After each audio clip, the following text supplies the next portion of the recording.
Okay, today I'm going to be reading from the book 3 Bags Full by Leonie Swann. Hold on really quick. Listen to this music. Alexa, volume down. 3 Bags Full by Leonie Swann. My, what a journey this has been. Videoing myself, Natalie, as the Good Shepherd. Recording audio, video, book. Something I've never done before. And yet, don't we all read to children at some point in our lives? There is a joy to reading out loud a story, a book. Whether we read it to ourselves out loud or share it with the world of social media.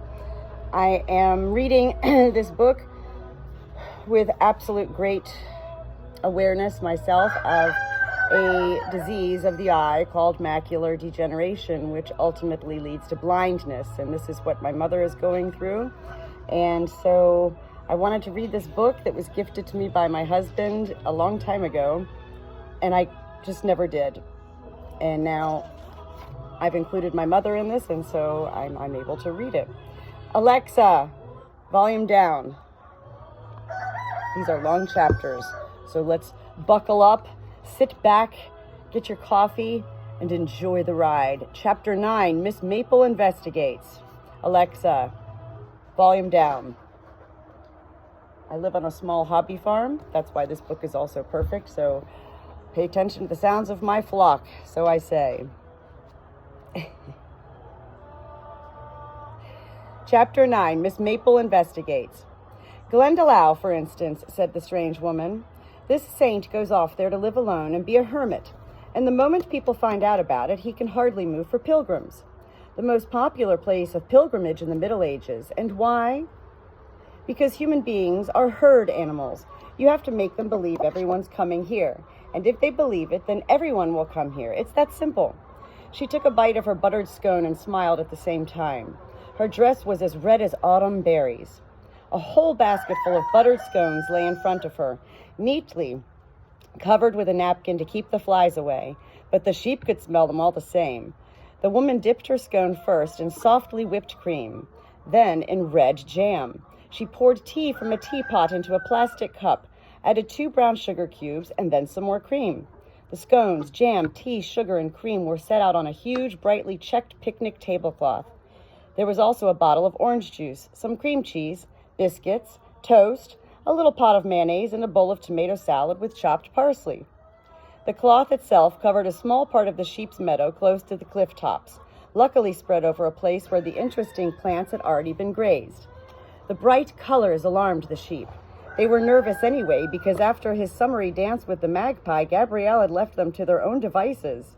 Aromas that they had never guessed at wafted over the meadow and tempted their nostrils. They kept a safe distance away, but they squinted with undisguised greed at the basketful of scones and the tomato salad. Beside the cloth sat Bible-bashing Beth, a black picture of uneasiness with slender wrists and a tidy hairdo, trying to make her full skirt take up as little space as possible. She wasn't eating anything, but sometimes her hand moved to her breast and closed around a small, glittering object there. When she did that, the pot of mayonnaise wobbled. Belief, she sighed now. Belief is never easy. Not your own belief, no. Other people's beliefs are very easy. The strange woman laughed. Her second scone received its baptism of cream. Do help yourself, said the woman. Beth silently shook her head. Her eyes wandered to the dolman. You really ought to have some, said the woman. They're good. You don't look as if you eat much usually, she added, glancing at Beth's thin, hairy arms. No, said Beth firmly. I don't eat much usually. I live next door to a takeaway. If you see people stuffing themselves senseless instead of thinking about the salvation of their souls, it takes your appetite away. Unimpressed, the woman bit into her scone with relish. Do you know the really strange thing, she went on a little indistinctly, because she hadn't finished chewing her scone yet. Do you know just when will people believe everyone's coming here? When you persuade them it's an isolated place. That convinces them. Everyone's after isolation. If a place is isolated, crowds of people just have to come rushing to enjoy it. Beth stared blankly straight ahead. The little pot of mayonnaise wobbled. Maud was thinking how unpleasant Beth smelled. Beth, both sour and Swedish. She smelled of long starvation and early death. She was spoiling Maud's pleasure in the aromas rising from the bright check tablecloth. I really don't understand why you're worried, though. It didn't seem to bother the red woman. That Beth smelled nasty and was silent. It's absolutely dreamy here. Anyone would feel good in this place. I don't, said Beth. No one from Glenkill would feel good. Terrible things have happened here. I shouldn't say so, but I do say so all the time. I'm not going to be intimidated anymore. The Lord is with me. Terrible things, asked the woman, unfazed. All the better. People just love terrible things. A saint tortured by heathens? Great. A heathen chucked into the sea by saints? Even better. When it comes to crime, you can hardly go wrong in the tourist trade. The red woman had no problem with words. Cordelia listened to her admiringly. This woman was full of stories. Beth swallowed. It sounded like a suppressed giggle, but anyone looking into Beth's face could guess that it must have been a desperately concealed sob. The woman noticed and turned serious. You mean the murder? Oh, I'm so sorry. I didn't know it happened here. She put her half-eaten scone back on the picnic cloth. It did happen here, said Beth in a graveyard voice. The little pot of mayonnaise wobbled yet again. Was he a relation of yours, a boyfriend? The red woman's voice sounded gentle now. Beth shook herself. Not a relation. Certainly not a boyfriend. He'd have laughed at the mere idea. He always laughed at me. But we were at the village school here together. It was a terrible death, a heathen death. I've read about it in the paper, said the red woman thoughtfully, with a spade, not nice. But you really don't have to worry that it'll make any difference to the tourists. Although an arrest would be a good thing, of course. Do they have a suspect yet? The red woman reached for the tomato salad. A soundless sigh went through the flock of sheep. They were more interested in the tomato salad. Hold on. They were more interested in the tomato salad than any of the other things on the picnic cloth. They had hoped the woman would overeat on scones and leave the tomato salad behind ungrazed. At present, the outlook was not hopeful. Some say it was about money or drugs or even worse, Beth flushed red. But that's not the worst of it. The worst of it is there's someone going around here in Glenkill. Her voice rose to a higher register so that she didn't really sound like Beth anymore. The sheep jumped and twitched their ears nervously. A human being like anyone else on the outside, but a wild beast inside, eaten away by such sickness of the soul, such godlessness, such despair? Beth stared into the eyes of the stranger, who unflinchingly held her gaze for a moment. Then the strange woman stuck her fork into the bowl of tomato salad and brought out a tiny whole tomato. The sheep had never seen such small tomatoes, even the stunted tomatoes in George's vegetable plot. George had never been particularly successful with tomatoes. They were giant by comparison, but they had an aroma just like a big tomato, a delicious aroma, and they were disappearing rapidly between the red woman's immaculate teeth. Now that Beth had started to talk, there was no stopping her. You see, it's not an ordinary logical sort of murder, not the kind you see on TV where it's all about money or power. I can just feel it. I distribute tracts, you see, wonderful writings about the gospel. And if you do that long enough, you get a feeling for what people are like. You may laugh at me, but I have that feeling. Beth's voice, which didn't sound at all like Beth's voice anymore, trembled. But the woman's hand didn't as she raised her fork to her mouth with 2 little tomatoes on it. I could tell you such things. This murder is to do with souls. I can say that much. It's a matter of guilt. Whoever did it knew what's right and what's wrong, but wasn't strong enough to do the right thing. It's so terrible when you don't have the strength to do the right thing. You feel like cutting your own weakness out of yourself with a knife. A knife! But the weakness is still there, and a time comes when you don't see any option but to destroy what's strong. Destroying what you can't achieve. That's the worst of human sins. God be with me. Beth had spoken directly to the heavens with her head raised as if she had entirely forgotten the red woman. But now the two of them were looking at each other again. The woman's eyes had narrowed. A fork with 2 more baby tomatoes were hovering in front of her red lips, forgotten. Beth's eyes were round and wide as a child's. She was smiling sadly. For a second, the sheep forgot the tomatoes, too. They had never seen Beth smile before. She looked pretty, or better than usual anyway. I can imagine that seems strange to you, but I do have a feeling for these things. The red woman shook her head. She was going to say something, but Beth didn't let her get a word in edgewise. A Beth who wouldn't let someone else get a word in edgeways was something entirely new. You see, I spoke to the police. I was the only one who did, too. Hey! Hey! Imagine that, a whole village, and I'm the only one to ask the police about it. Hey, listen, lady. We'll all stifle in the silence here. Beth took a deep breath. Well then, the police say George was poisoned first. He fell asleep peacefully. Then came the spade. When he was already dead, you understand? The question is why? And the CID from town probably don't think anything much of that. But I've been going from door to door with my pamphlets for years. I know what heathens the people here are at heart. Gilbert? No. Lord have mercy. Come here, Seagull. Come here. Oh, no, I have to save my bird. Come here. Come here, honey. There's an old superstition, you know. If someone dies, you shouldn't come too close to the body for the first hour. Come here. Good girl. They say the hounds of the devil are on watch, waiting to swallow the dead person's soul. And George's soul belonged to the devil. Oh, dear, yes. Can you imagine what horror that sinner must have felt beside the body with the spade? Can you guess what it takes to overcome that horror? You say the murder won't affect the tourist trade, but I can feel that Glenkill won't be able to live again until the black sheep has finally left our flock. Beth rose abruptly with surprisingly flowing movements. Othello gave her a nasty look. Once on her two hind legs, Beth lost that little touch of elegance as quickly as it had come. Well, if you have any questions about the tourist openings, then please come to the parish office. Open daily from 10 to 12, 9 to 12 on Wednesdays. She was going to turn, but the red woman gently took her by the sleeve. Her eyes were still narrowed. I suppose I have questions about George, she whispered, looking up at Beth, in a deep voice, a husky, beautiful voice, a voice for reading aloud in. Beth froze. Once again, her eyes searched the spotlessly blue sky. When she finally looked down at the woman, there was the hint of a smile on her lips. In that case, she whispered, come and see me this evening. The blue house opposite the church. The takeaway is at the front. I live at the back. Beth turned and was soon only a sharply outlined black silhouette getting smaller and smaller against the background of the afternoon sky. The red woman, motionless, watched her go. The last tomato lay forgotten in the salad bowl. Othello had gotten the last tomato. He stood there dreamily watching the strange woman pack away all the rest of the fodder in her basket and stroll thoughtfully along the cliff tops towards the village. Envious sheep faces surrounded him. How did Othello always know what to do? Who had taught him to get on with humans so well? How did he know simply to stand there in front of the woman, not pushy, but not shy, just as she was going to put the salad bowl back in the basket?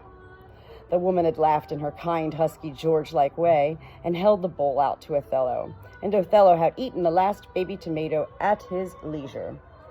Now the sheep were in a bad mood. None of them would have dared to do what Othello did, particularly with a woman who was a complete stranger, but they all grudged him that tomato. Only Miss Maple was looking reflective. She even grazed her way right past an excellent patch of clover, which showed just how deep in thought she was. She's not stupid, murmured Miss Maple, more to herself than any of the other sheep. Beth's not stupid. She thinks too much of souls and not enough of human beings, but she's not stupid. This sounds like me. I gotta circle this stuff. And listen, what is going on back here? I'm like all nerves reading chapter 9 today with my birds laying eggs and chasing my babies. All right, let me take a little breather here, get a sip of my hot tea with honey for my husky voice. Okay, hold on. Let me get back to chapter 9. Oh, no, Miss Maple nodded. The red woman isn't a bit stupid. I'd never have expected George to have a child, said Maud. You did smell it, didn't you? Several sheep had now joined the interesting conversation between Mapo, Othello, and Maud. They nodded. The family scent. Sweat and skin and hair. Unmistakably George's daughter. We don't know what it means, said Cordelia. To sheep, the identity of the ram who sired them is of no importance.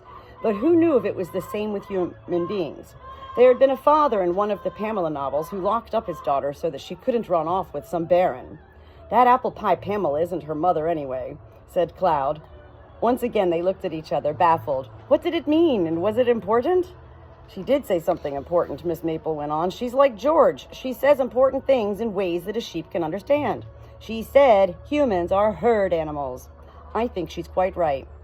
Miss Maple had forgotten all about grazing now and was trotting up and down, concentrating hard. They all live in the same place in the village. They come to see the spade together. They're herd animals, like us. We're a flock. But why? Miss Maple stopped trotting. Why does it seem so new to us? Why didn't we know that humans are herd animals? The answer's simple.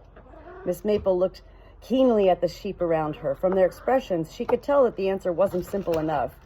But just as she was about to go on, Sir Richfield bleated excitedly. "He left the flock! George left the flock!" Miss Maple nodded. "Yes," she said, "George must have left the human herd. He never belonged to their flock. Or perhaps he was chased away. He was always angry with the people in the village. We all know that. Perhaps his death is a punishment for leaving the flock." The sheep were silent with horror. It seemed to them terrible to think of their shepherd leaving the flock. "But the devil's hounds," whispered Cordelia. "He didn't deserve that." Lane shuddered. "They must be terrible hounds if even humans are afraid of them. Perhaps the wolf's ghost was really one of the devil's hounds." Despite the sunny weather in the meadow, the thought of the wolf's ghost sent a misty fear creeping through the fleeces of all the sheep. They instinctively moved closer together. Cloud began bleating anxiously. Only Maud made a mocking face. "The devil's hounds don't necessarily have to be big," she said. "Not when you stop to think how small human souls are. No higher than a sheep's knee, I'd say at the most. Even a very small dog could cope with them." The sheep thought about the smallest dog they had ever seen. It was about the size of a large turnip with a golden coat and a flat nose, and it had yapped at them from a woman's tourist arms. Was that the devil's hounds looked like? Or the wolf's ghost? They didn't have to feel afraid of dogs like that. Miss Maple impatiently shook her head. "The important part is that human beings think they have large souls," she said. Beth was right. Humans have to think of the devil's hounds as big and terrible. So why weren't they too frightened to stick that spade into George? The sheep considered this question and came to no conclusion. Maple went on thinking out loud. "We know why no one had heard George's screams. It was because he didn't scream. He was already dead when someone stuck the spade into him. That's why there was so little blood on the meadow." The sheep were amazed. Now that Miss Maple said it, it was as clear as a pool of clean water in front of them. Miss Maple flapped her ears to shoo away a few flies. "But that doesn't explain anything. Why would someone stick a spade in George when he's already dead?" An awkward silence. How could a sheep find the answer to such a difficult question? Miss Maple was not discouraged. She trotted briskly back and forth again. "Of course there are more possibilities now. Perhaps there are two different murderers. One who poisoned George, and another who thought he'd killed George with the spade. Or the spade was there to cover up for the real murder. But if you ask me," said Miss Maple, stopping to nibble a few daisies, "the spade looks like a stupid trick, like something a couple of lambs might think up together. Perhaps the murderer was brave enough to use the spade because someone else was with him." Later, when the other sheep had scattered and were grazing in the meadow, the lamb, who as yet had no name, stood rooted to the spot where they had conducted this conversation. Snuggling safely into Cloud's soft fleece, he had heard it all. At first, it had been mostly the warmth he was after, but deep in Cloud's wool, he had begun to tremble. He wished he was brave enough to speak up again in front of all those old, experienced sheep. But would they have believed him? Would they even have listened to him? In the end, he didn't dare.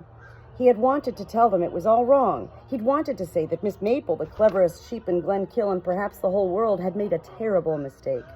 Because the wolf's ghost wasn't golden. The wolf's ghost was horrid and shaggy and gray.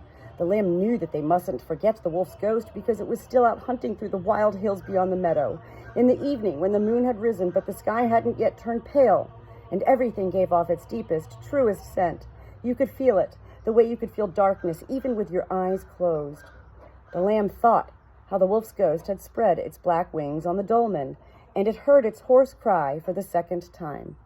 The other sheep grazed peacefully around him, but anyone looking more closely could see that the peaceful atmosphere of the meadow was deceptive, and that slowly but surely a small group of daring sheep was assembling behind the shepherd's caravan where Richfield couldn't see them. These sheep were thinking of leaving the flock. Miss Maple was the ringleader. She was absolutely determined to get into the village that evening and eavesdrop on the conversation between Beth and the Red Woman. But not alone again. She didn't dare do that anymore. So she had summoned the bravest sheep in the flock, Zora and Othello, Lane, who thought more pragmatically than any other sheep, Cloud, because they always grazed together anyway, and Mopple, the memory sheep. So far, her proposal had not met with much enthusiasm. No sheep may leave the flock, bleated Cloud. That said it all, she felt. But we're not leaving the flock, explained Maple. If just one sheep goes off on its own, then it's leaving the flock. That was wrong of me. I'll never do it again. No sheep can stand it. Maple shook herself. But if several sheep go off, 2 or 3 of them, then they can't be leaving the flock, because then they're a little flock of their own. She looked triumphantly round. We could all go, bleated Cloud. If we all go, I'll go too. She made a daring face. Maple shook her head. We can't all go. Beth's whole garden would be swarming with sheep. She'd suspect something. They could all see that. It has to be only a very few sheep, Miss Maple went on, few enough to hide under bushes and in the shadow of the trees. And then, if anyone does see them, he'll think they've lost their way. We'll just trot off to Beth's house, listen to what they're saying, and trot back again. Easy. So where is Beth's house? Asked Zora. It could be anywhere. Next to the takeaway, near the church. And it's blue, said Miss Maple. But how will we find the takeaway? Or the church? We don't even know what a church is, said Lane. The sheep prepared for a long and awkward silence, disappointed but also relieved that no one would have to go on this dangerous expedition now. After a suitable interval, they'd go back to grazing. Then Mopple, the whale of all sheep, opened his mouth. They have chips in the takeaway, he murmured, lost in thought between 2 goes of chewing the cud. You could tell he hadn't really been paying attention. Only when he noticed the silence of the other sheep did he raise his head and look directly at Maple, who was looking back at him with shining eyes. Mopple was the only sheep in the flock with any experience of potato chips. George had once offered him one of those greasy yellow sticks just to prove that he wouldn't like it. This strategy hadn't worked, and ever since, Mopple had known what chips smelled like, even when they tasted like. And he would remember the smell. Mopple in search of fodder. He would be their radar sheep. It was a dead cert of a plan. And there we have it. Chapter 9. Well, wasn't that an adventure? And now, listen to the sounds of my flock. Everybody is quiet. They were getting a little wound up there. You know, I guess they laid an egg, and then I've got my little baby seagull. She's left her flock. I need to go check on the rest of her flock because I have my other frizzle out there too, who's a little tiny thing, and I don't want her getting tortured by any of the big roosters. I love reading this book aloud, surrounded by my flock. Here's another lady laying an egg in here, and I've got Andy, my sidekick, one of my livestock guardian dogs, Chase. Oh. In this cold, rainy fall day in central North Carolina. Signing out for now, the Good Shepherd, Natalie. Chapter 9, 3 bags full, Leonie Swann.